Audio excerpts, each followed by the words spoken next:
Thank you all three panelists for really excellent presentations and also for staying on time. So now we open the floor to a Q&A. Anybody who has a question, you can ask a question in three different ways. Either in chat, you can ask your questions in the chat section, or in Q&A section, or by raising your hand, and we'll try to give a chance to as many people as possible to ask questions, by using their mics. But let me ask the first question, which I think is the elephant in the room that has not been mentioned yet, which is the army and the role of the army in all of this. As we all know, the army in the beginning was supportive of Qais Said, was supportive of the coup, was used not only to close down the parliament, but also to try and convict several politicians and several critics of the coup. But the army seems to be retreating from that position lately, and seems to be more ambivalent about the coup, certainly in the last few months. What do you think is going on within the army? Are they changing? Are they having second thought about what they did and what Qais Said is doing? Do you think there is a chance that the army might disengage and stop supporting Qais Said? Anyone can answer this question. Abdrazak, you wanna start? Unmute yourself, please.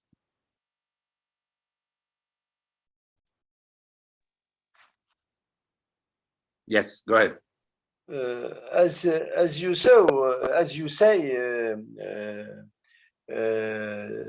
Monsieur Radwan, when Qais Said did his coup, it seems that he was supported by the army, because, as you know, the parliament was closed by Ashar in 24 of July 2021. And I think that in the think of the army, they haven't the project, what will be the project of Qais Said. I think that they don't know what Qais Said will do. And I think that now, when they are looking what he's doing, the position, as you say, the position of the army, I think, will change, because the situation of the country is very, we are in a very bad, the country is in a very bad situation. And Qais Said is incompetent to conduct the affairs of Tunisia. So I think that if there is a great reaction from Tunisian people with their problems, social, economic problems, and the situation will be not able to be controlled, I think that the army will have a reaction to stop this tragedy which Tunisia is now living with Qais Said. Great. Andrew or Tariq, do you have some more insight into the role of the army? I have lots of personal connections to the Tunisian army, but at the moment, I'm afraid that I'm not allowed to share that information. No, of course, I have no insight or information about that whatsoever. But I will say, from an outside perspective, that the Tunisian military did not have the same status and role that the military did in Egypt. And so there's a precedent for the Tunisian military being willing to assume a purely professional and technocratic role and allow for a democratic process. And one would hope that there is enough support within the Tunisian military to allow that to happen again. Tarek, anything to add? I'll just add, perhaps it behooves us all to zoom out slightly and not just look at the Tunisian army, but also the Interior Ministry and the National Guard, and talk about the security services as a broader group. I mean, yes, the army was vital to implement the coup and to enable President Said's crackdowns. And I think from their perspective, they like this change to a clearer command and control structure. I think it's still the case that the army and the Interior Ministry have the most influence over the president's offices and the president's policy perspective, which I also think that they enjoy. But what I really worry about is that, Andrew was saying President Said does not set down an apparatus or a deep state, which is very true. Said's a one-man show and not a great show at that. But in the background, it is these border security services who have been laying down this infrastructure. And what I'm concerned about is that, there was a hope that Said could restore some formality, some good command and control, but they didn't expect him to be this disastrous. So they'll stick with him until he becomes untenable. And then perhaps you see a more competent authoritarian take control. Perhaps somebody from the Interior Ministry steps forward. This is, has a precedent in Tunisian history. And they can use this infrastructure and the framework that President Said has created, his constitution and so on. They have a ready-made authoritarian state, basically, to take control of. And I think that this is something worth keeping an eye on and worth trying to plan for. Okay, thank you. Remarks. Don't forget that the army in 2011, during the revolution, the army support Tunisian people in 2011. So the history of the army is a patriotic history, and the army will be always near the people, I think, not with a dictator, I think. Let's hope so, at least. We now go to Mr. Ghazi bin Ahmed. He's raising his hand, so I'm giving him the floor and inviting him to turn on his mic and his video if he wants. مرحبا بك سي غازي. Aslama. Hello, good afternoon, and thank you for having me. تفضل مرحبا. Okay, so I'm Ghazi bin Ahmed. I'm the founder and the head of Tunisian think tank Mediterranean Development Initiative. We are also based in Brussels now since 2020. I would like to thank the organizers and the three panelists for very interesting debate and presentation. My think tank, MDI, is mostly focusing on the economic situation in the southern Mediterranean countries and Tunisia especially. We are apolitical, but very much concerned about the economic situation in Tunisia. We've been following what is happening on the economic and socio-economic front. We are very much concerned. We've been following especially the interaction between the different actors around the IMF Tunisia deal. And I have a question. So we've seen how Italy is advocating for Tunisia to get a deal signed with IMF without conditions or with light conditions. They are currently negotiating that deal.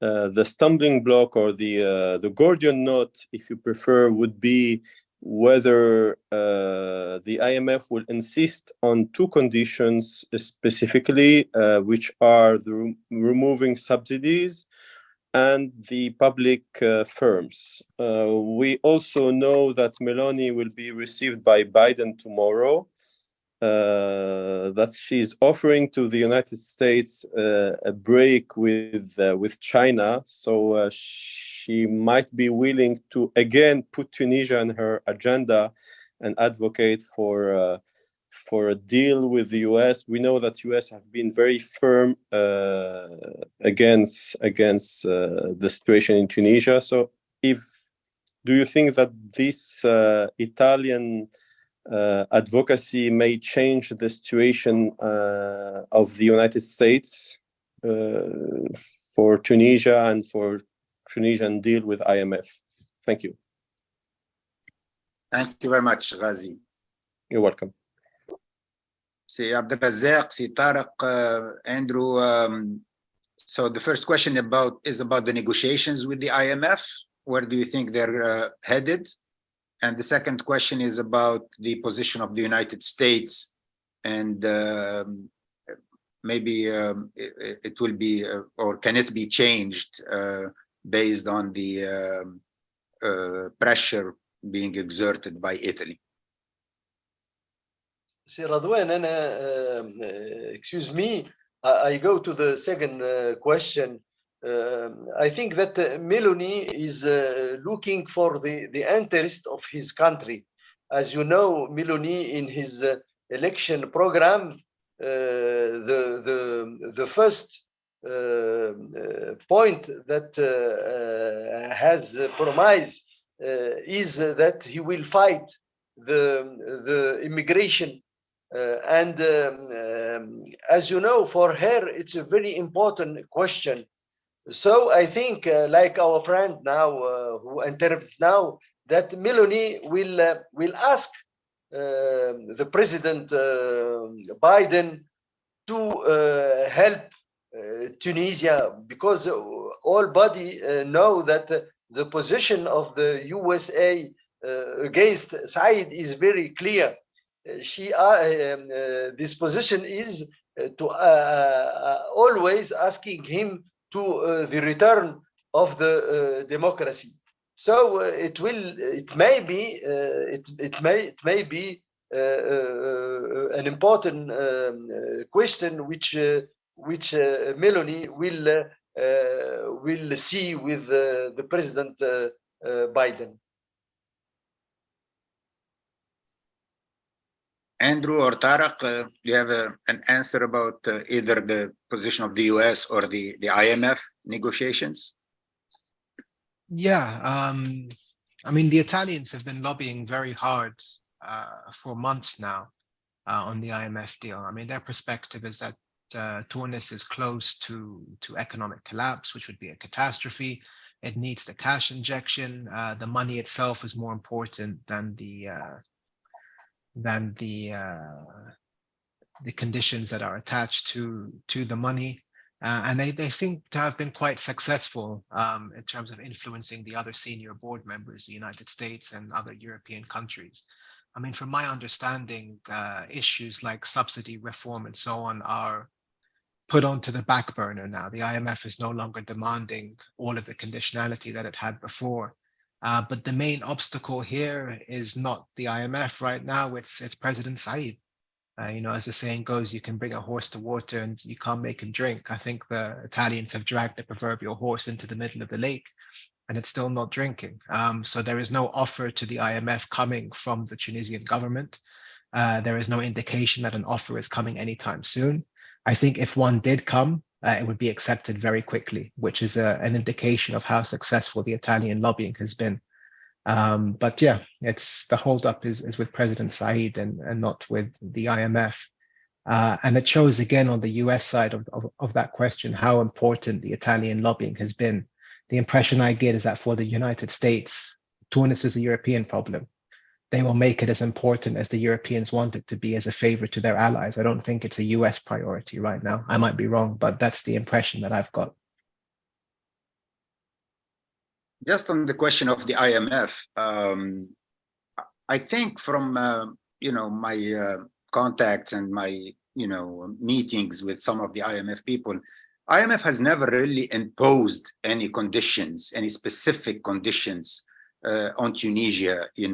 All they said from the beginning is we need guarantees that you're going to be able to reform the economy so that you reduce the deficit as much as possible, so that you are able to pay back the loan in 3 or 4 years. That's what the IMF requires. How you do that, how you reduce the deficit, and how you prove that your economy is going to be sustainable is up to you. It's up to the government to present a plan, to present a program that is convincing, that shows that, yes, there are significant economic reforms that will take place and that the economy is going to recover. And therefore, with this loan, it will help the economy to recover. And that, as you said, Tariq, the responsibility is on the Tunisian government to present a plan or present a program that shows how the reforms will take place and how the economy will be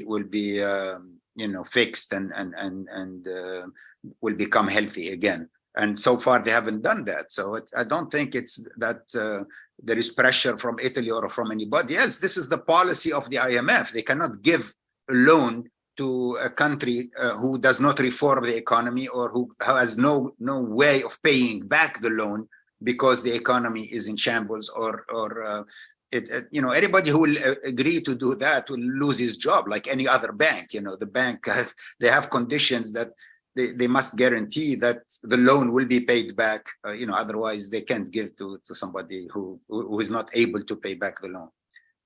Andrew, do you have anything to add about either the US role or the IMF? No, I actually wanted to ask you whether you agree with Tariq's last comment that it's not a US priority at all, and that it's something that the US allows European allies to sort of guide policy priorities on. You're the one in DC with speaking to people on more on a daily basis, so I was hoping you could say something about that. Yeah, I think that Tunisia is not a high priority for the US. Of course, they have much bigger problems in other countries, like in China and even Yemen and Syria and Ukraine. Of course, right now is the biggest problem that the US is focusing on. Yemen, Iran, all these problems. There are so many fires all over the world that Tunisia cannot be the number one top priority for the US. But when they do think about Tunisia, or when they do think about the Arab world, I think democracy is still high on the list of priorities for the United States. I think that the US government and especially Congress feels that democracy is important, that we need to support democracy in the Arab world in general, and that in Tunisia specifically, which has shown the most potential for a successful transition to democracy, that's where we really need to continue to really push for a return to democracy. But as I think all of you mentioned, the US is not going to move alone. It needs to convince other allies, and more specifically, it's up to the Tunisian people really to decide. So the US is waiting to see what the Tunisian people will do. The US cannot be ahead of the Tunisian people in demanding democracy or pushing for democracy. I think that's the position of the United States right now.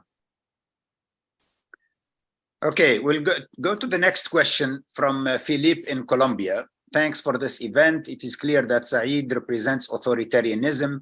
However, when I observe a large part of the Tunisian people, I see that they are not interested in politics. And in seasons of the year like the current one, meaning the summer, they prefer to enjoy the summer in restaurants, beach, and fun. I would like to know what percentage you estimate to be against Qais Said currently. Thank you. So do you think that, what is the percentage of the Tunisian people who are against Qais Said right now? And what is the percentage, therefore, that is still with Qais Said or with the coup right now? So Abdrazak, we'll start with you. I think the last sondage. Qais Said is about 16 are with him. The last sondage, I think 3 months ago, I think. And now I think that with the bad situation, the bad situation which Tunisians are living, I think that his popularity is very, very bad. We don't know because we haven't seen sondage, and I think that people now begin to know that finally Qais Said haven't nothing to give them. So I think that now his popularity is very bad, I think.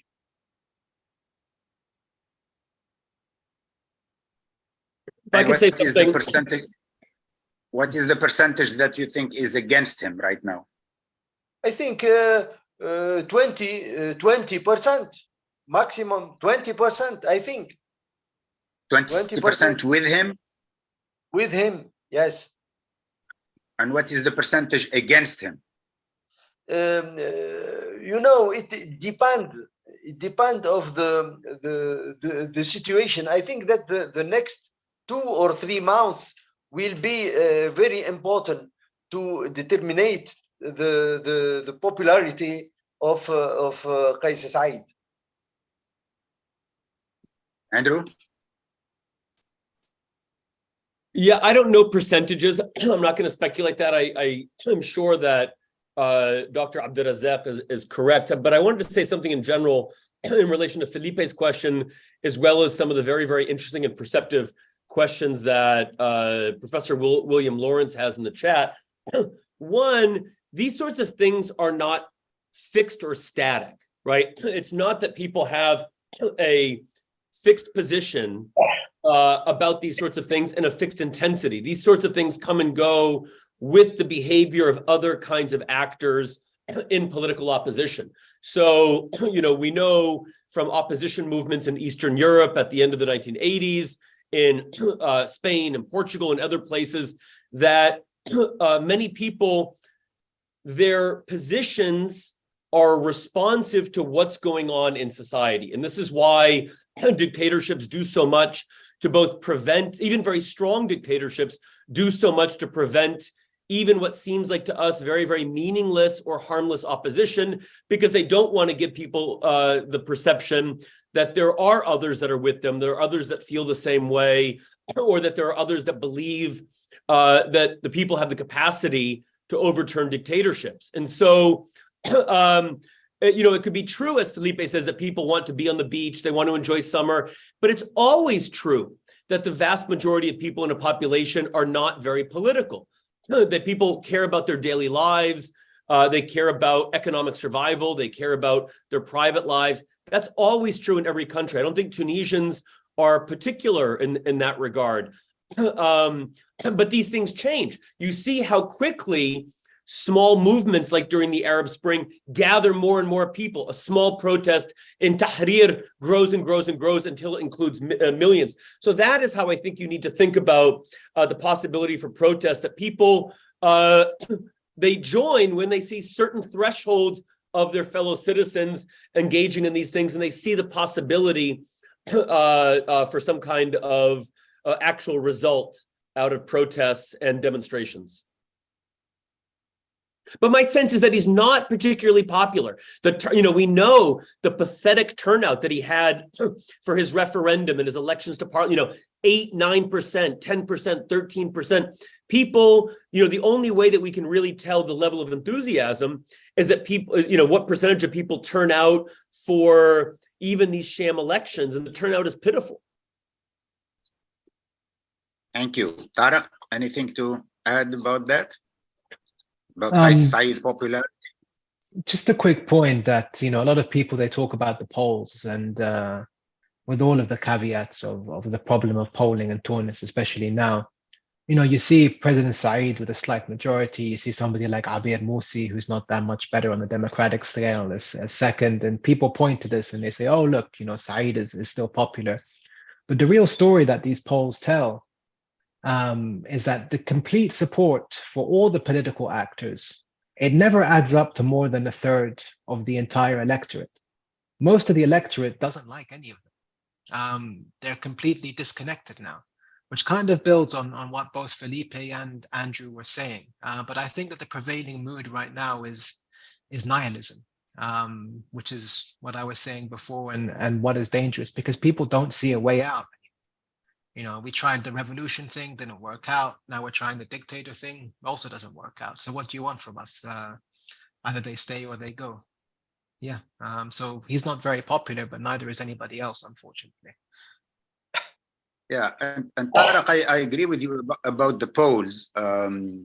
First of all, a lot of the companies that do the polls are for-profit companies. They are not regulated at all, and they are not non-profit. They are doing this for profit.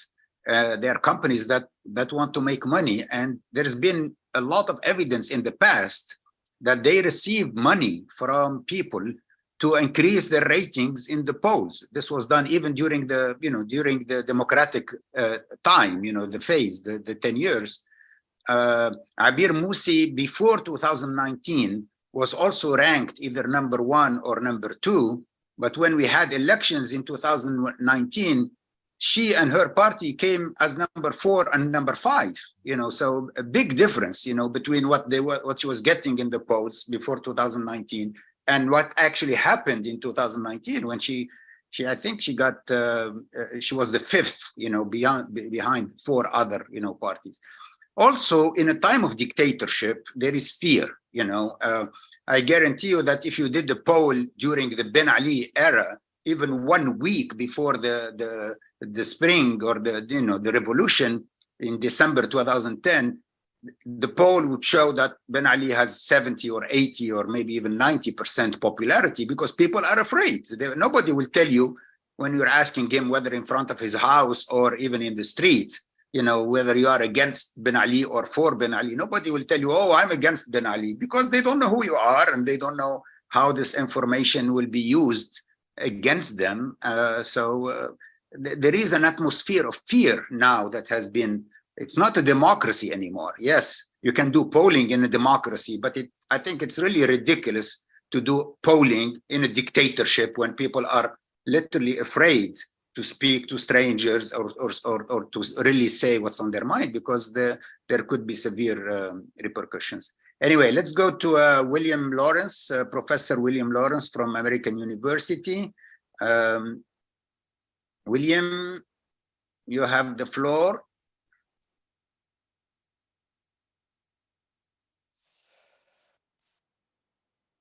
I'm sorry, I clicked on the wrong button. So now we have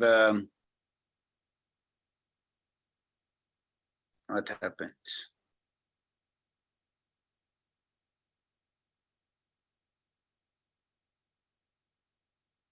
Yes. Can you hear me? Yes. Hi, Ben. Sorry, I'm on my phone, and you had to promote me, and that took a minute. Yes. I put a couple questions in the chat, but let me start just quickly on the issue of polling, and then on the IMF briefly as well. While maybe Tarek can look at his question, Andrew began to answer his.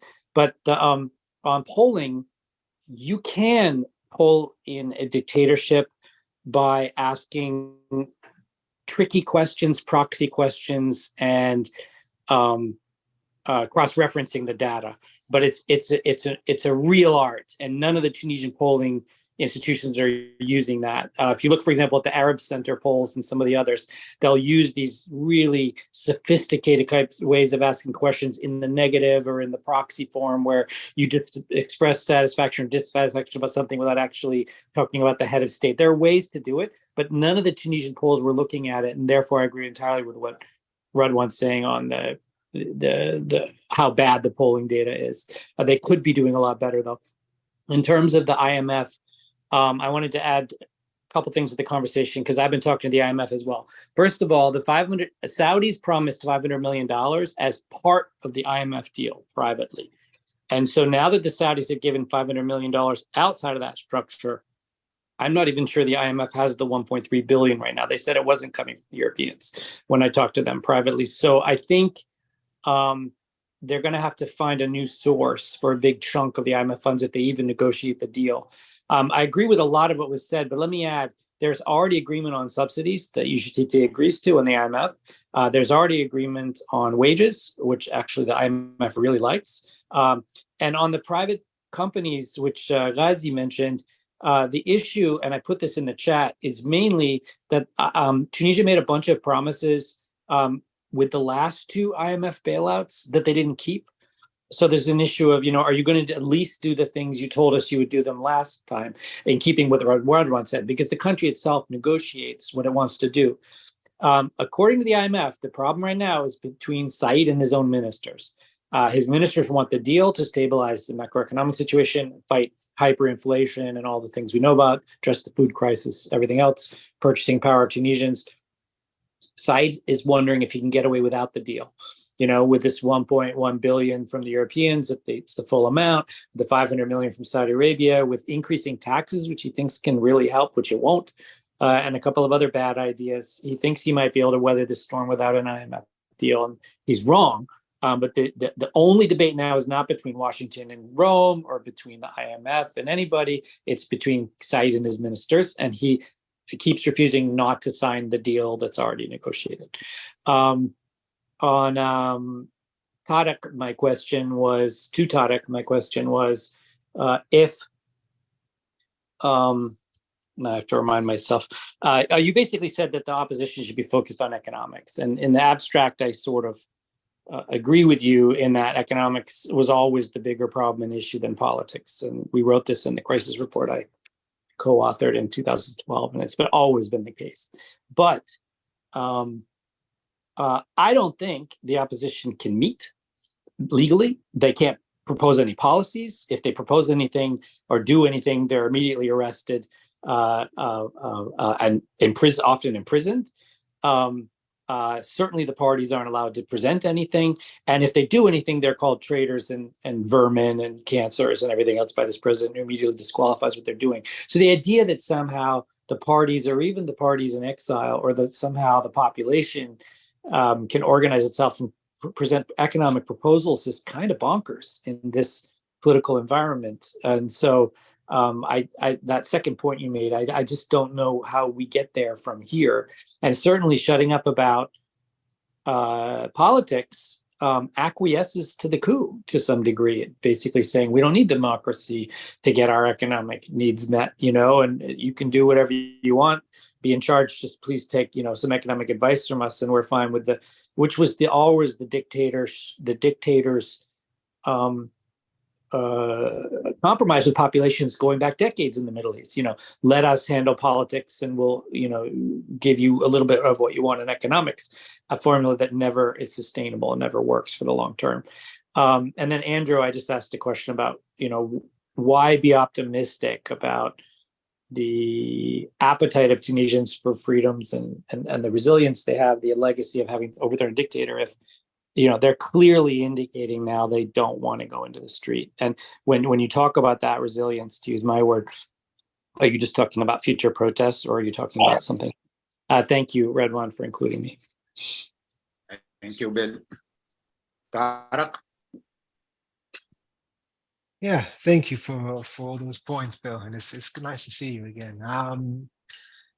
I still beg to differ. Like, I understand completely where you're coming from on this. But look, as things stand right now, the opposition is under siege. The big kind of show arrests have been done. People can still meet and still chat as long as you do it relatively subtly. You can still publish points. You can still publish perspectives. People even talk on news channels sometimes. You don't even have to publish under your personal name. The general position I'm taking is to say that politicians should stop talking to Said and start talking to the people, and start to say, like, look, this is we understand the position that you're in. We understand that you're suffering, and this is how we would like to get you out of it. And then all of a sudden, people start to say, well, Saeed, why aren't you doing this? And it creates another pressure source on Saeed. And especially if you kind of publish under a general name, the National Salvation Front or something like that. Sure, one or two of these poor additional politicians might be arrested, but you can't take down the broader alliance. Okay, Andrew. But yeah, this is my point. Talk to the people, try to rally the people, try to resonate with them, because just by talking about politics, it hasn't gotten them anywhere over the last 2 years. All Saeed has done is tighten the noose.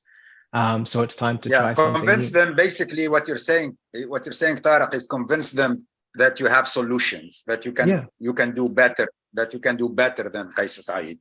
Exactly. Yeah.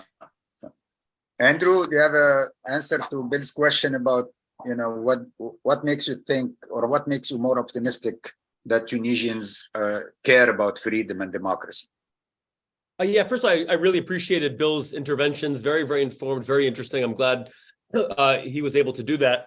I don't remember being overly optimistic about the Tunisian people per se right now. I think I said something to the effect that that they're in times of protest that the Tunisian protesters have a reason to have self-belief that that they overthrew a dictator before, and that I do believe that the levels of repression and the willingness of the state to use mass violence against its own people is less than in Syria, less than in Egypt, and so forth. So, as he said at the end, is it a point about the future? Yes, it's not. There isn't great evidence right now of popular unrest, but these things are resources that are in reserve. We didn't think this was the case in Tunisia in November or December of 2010, and yet it emerged. And so, yeah, so that's the extent of my optimism about that. I believe that there's a precedent for achieving something through popular protest against a regime, and there remain protests ongoing. And so just in terms of the sorts of things that give us some cause for optimism about a path to democracy, that would be one of them. Okay, we're running almost out of time, but I'd like to take 3 more questions very quickly. The first one is from Sajid Iqbal Sheikh, and it's in chat. It says, as mentioned by Andrew, Tunisian model was a hope for a whole democratic loving world. Can we say that the situation is intimating a failure to the theory and practice of political Islam? Is this a failure of political Islam in Tunisia? I mean, I don't think so. You know, I think what somebody might say is, in a democratic context in which political Islam, such as it is, receives the support of somewhere between, depending on the election, 20 and 40% of the population, how relevant is political Islam? And what do you mean by political Islam as an ideology or as an alternative to the modern secular state? And so Ennahda was never fully in power. It itself, in 2016, formally declared that it did not belong to political Islam, but adopted the ideology of Muslim democracy, was never attempting to create an Islamic state or an Islamic alternative to the regime. It was one of the primary authors of the Constitution of 2014, which was almost entirely secular. And so if what you mean by a failure of political Islam, if the measure is that the point of political Islam is to win and to monopolize all power, then certainly that was not accomplished. But there's no evidence that this is what Ennahda wanted or saw as possible or saw as desirable in Tunisia. So I just don't think it's relevant to speak about the end of democracy in Tunisia 2 years ago as having anything really to do with political Islam in a broad sense. Abdrazak, anything to add about Yes, I think Islam? we cannot talk about political Islam in Tunisia. Tunisia, for example, is not like Egypt. I think that in Tunisia we can talk about democratic Islam because we have a party which is Nahda, which is in fact a democratic Islam, which choose a democratic Islam, and we have Nahda have show this when he voted the constitution of 2014. 2014, you know, this constitution which was adopted and voted by Nahda when Nahda was have the majority in the parliament, and this constitution consacred the freedom of conscience, the freedom of thoughting, the freedom of religion. So it consacred civil state. So I think that in Tunisia we have to outside Tunisia we have to stop to talk about political Islam, because in Tunisia I think we have passed this step, and Tunisia people in Tunisia are looking for a democratic country, a democratic system, which Qais Said has stopped, unfortunately has stopped. Okay, we now go to Marco Di Donato. He's going to ask the question by voice and audio video. Hi, Marco. Hi, thank you very much for having me. Thank you, Radwan. Thank you, all the panelists.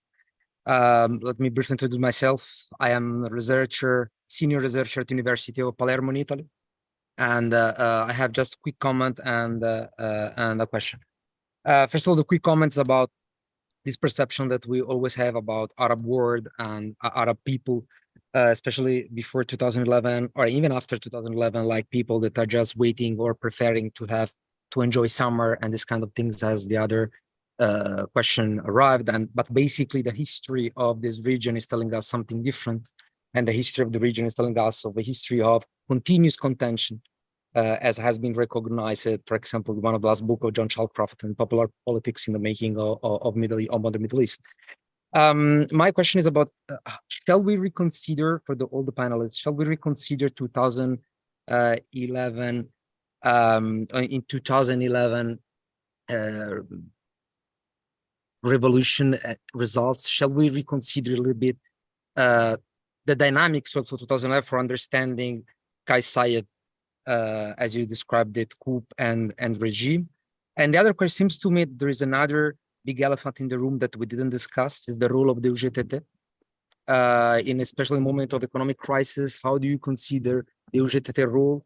And especially considering that UGTT role has been ambiguous through the history of Tunisia. So I would like to ask you this, and let me say that I also totally agree with what Professor March said with respect to political Islam. Every time we are here trying to make funerals to political Islam here and that, but at the end of the day, in free election, we always see that, as it's been in Egypt, is one of the first party obtaining results. Thank you very much, and thank you for your time. Thank you, Marco. So the question is about the role of the UGTT. It's been said that it is the strongest labor union in the Arab world, but lately it has been kind of silent and really not pushing for any kind of economic or political reforms. Why do you think that's the case? What's happening with the UGTT? Abdrazak, maybe we'll start with you. Wallahi, Sir Radwan, I don't like to speak about UGTT because I don't recognize UGTT. UGTT, me, I know UGTT of Hashed. which believe in values of democracy and freedoms. Now, unfortunately, le GTT is in a situation of organization which not fighting for the labors. I think that the direction of GTT is calculate with political ideas. So I can't have any more comments. Okay. Andrew or Tariq, do you have something to add about the role of the UGTT? No. No. Tariq, you nodded also no. Yeah, it's a very quick point. Much like Abdulrazak, I would say that the UGTT has changed. I think popularly it's perceived as part of the problem by many people now, and it's also a split organization. It's not an effective force. Okay. We're going to last question from Mr. Muaz Zemni. I think he's a Tunisian, American Tunisian who lives here in Washington, D.C. Go ahead, Muaz.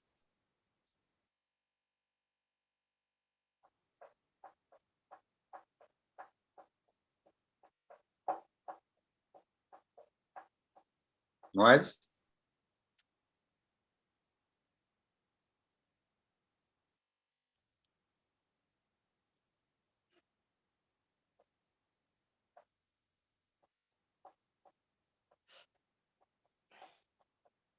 Muaz, can you hear me? Yeah, can you hear me? Yeah. Yes, Hello? go ahead, please. Very quickly. Yes, thank you. Save the best for last, right? Okay, thank Yes. you, everyone. My question is, I think the Tunisian people maybe are not interested in democracy. And like Obama said at one point, democracy is messy. So maybe they don't have the stamina to sustain and really have this prise de conscience, حالة الوعي. There's no awareness. And if we're going to let it play out, it's going to be long path forward. Your question about presentation is how to bring democracy back. The answer, as far as I can see, is going to who is behind this tree. So look at the forest that's hiding, behind this tree. Tree is Qais Said. Who's supporting him?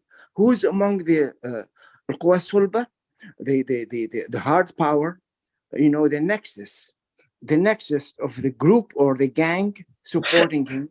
As we saw, the Egyptian, intelligence officers were right in the palace when they, stripped Meshishi of his government, of his role, and heavily interrogated him and beat him up.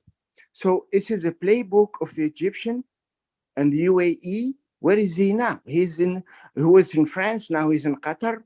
This Meshishi, this is the big mystery of what happened. So the quickest way forward to get out of this is to go and maybe strike a deal with who's supporting Qais Said, because I can't count on the people. They're sleepy. The UGTT has never been with the people. He always been with I agree totally with Dr. Kilani. The UGTT, historically speaking, always been siding with the regimes in place. This is a coup the Tunisian way. It's not a coup the Egyptian way. It's been a coup with a baby step policy. Each step of the way, the coup leader, basically put step by step. He followed his own narrative that was dictated by the force that's behind him, supporting him. Could be the deep state, could be the UAE. So again, the only way forward, the quickest way to have the nexus of the military change their mind and drop their support of Qais Said. The other initiative by the Quartet, the Mubadra, is dead on arrival. So it's just, you know, in the drawer and has no chance to move forward. What do you think? Thank you. Thank you, Muaz. We're out of time. So if you have, each of you has maybe 1 minute or 1.5 minutes to answer Muaz's question and to any other points that you would like to conclude with. We'll start with Abdulrazak. How to return to the democracy? I think that people will return to the democracy. Tunisian people will compare their situation before the coup and after the coup. You know, now the situation of human rights is very bad. Today, people are investigated or persecuted merely for the exercise and their rights to freedom of expression. The charges against them include insulting the authorities or spreading fake. And, you know, by using Decree Law 54, draconian cybercrime decree law that affords the authority wide-ranging powers to crack down of freedom of expression online. Today, people are looking for the violation of the independence of judiciary. They are looking for the dismantled institutional human rights safeguards. They are looking for the incited discrimination against migrants. So it's not what the revolution of freedom and dignity has give us. I think that Tunisian people will now know that Qais Said is in fact a criminal person, and